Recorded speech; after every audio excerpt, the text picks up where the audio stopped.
The scarecrow. Arizona में एक बूढ़ा किसान रहता था, जिसके पास इलाके का सबसे शानदार फार्म था। हर कोई कहता था कि इसकी फसलें बेहतरीन हैं और लोग दूर दूर से आकर इससे सामान खरीदते थे।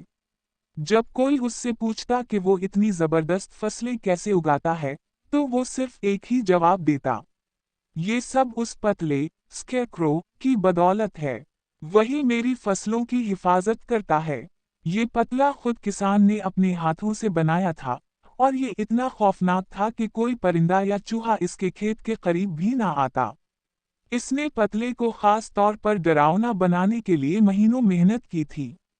इसके हाथ लंबे तिनकों से बने हुए थे, जो 6 फीट दूर तक फैले हुए थे, और उसकी टांगें दरख्त जितनी लंबी थीं।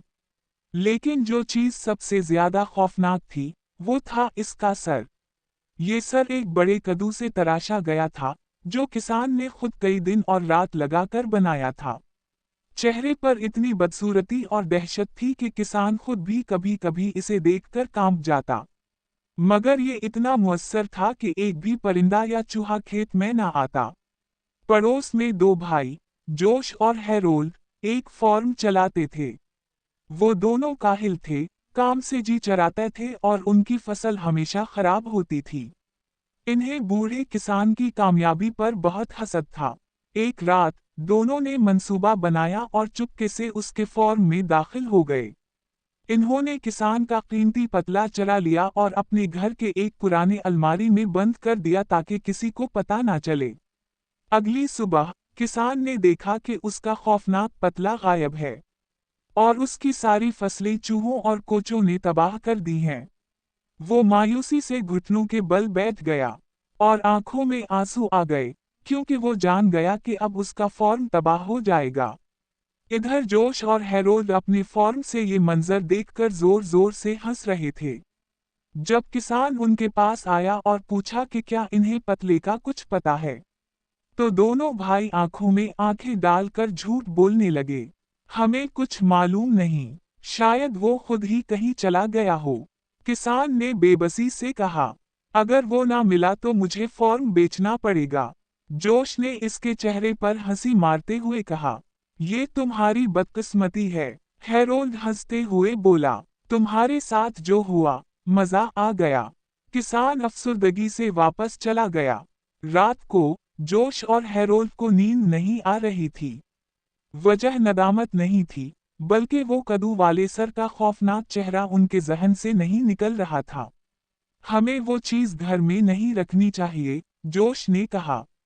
लिहाजा वो दोनों उठे और अलमारी से पतले को बाहर निकाला। हैरोल्ड ने 20 बाल बीच से उसका सर कुचल दिया। कद्दू का सर टुकड़ों में बिखर गया। फिर इन्होंने सारे टुकड़े झाड़ू से समीटे और कचरे में फेंक दिए। फिर वो सुकून से सोने चले गए, ये सोचते हुए कि सब खत्म हो गया। लेकिन कुछ देर बाद दरवाजे पर नोचने और खर्चने की आवाजें आईं। क्या तुमने कुत्ता बाहर नहीं छोड़ा? हैरोल्ड ने नींद में पूछा। जोश हड़बड़ा कर बोला, हे, हमारे पास तो कुत्ता ही नहीं है। अचानक बेडरूम का दरवाजा जोर से खिला, और एक लंबा सा तिनकों का हाथ अंदर दाखिल हुआ। फिर दूसरा हाथ, फिर 2 लंबी सी लकड़ी की टांगें। पतला, बगैर सर के, कमरे में दाखिल हो चुका था। दोनों भाइयों की चीखें गले में अटक गईं। उनकी आंखों के सामने वो खौफनाक जिस्म उठा, और इसकी लंबी तिनकों की उंगलियां उनकी तरफ बढ़ने लगीं। हैरोल्ड ने चीख मारी जब एक ठंडी, सख्त तिनकी गिरफ्त इसके टखने पर पड़ी। जोश, मदद करो, वो चिल्लाया। लेकिन जोश पहले ही वहां से भाग चुका था। वो दरवाजा तोड़कर बाहर निकला, नंगे पांव सड़क पर दौड़ने लगा। चांदनी में वो भागता रहा, दिल की धड़कन जोरों पर थी। रास्ते में जब वो अपने हमसाए, उस बूढ़े किसान के घर के सामने से गुजरा, तो देखा कि वो दरवाजे पर खड़ा है और मुस्कुरा रहा है।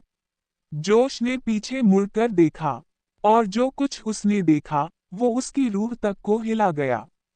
पतला इसके पीछे दौड़ रहा था, और अब इसके पास एक नया सर था, जो बिल्कुल हैरोल्ड जैसा लग रहा था।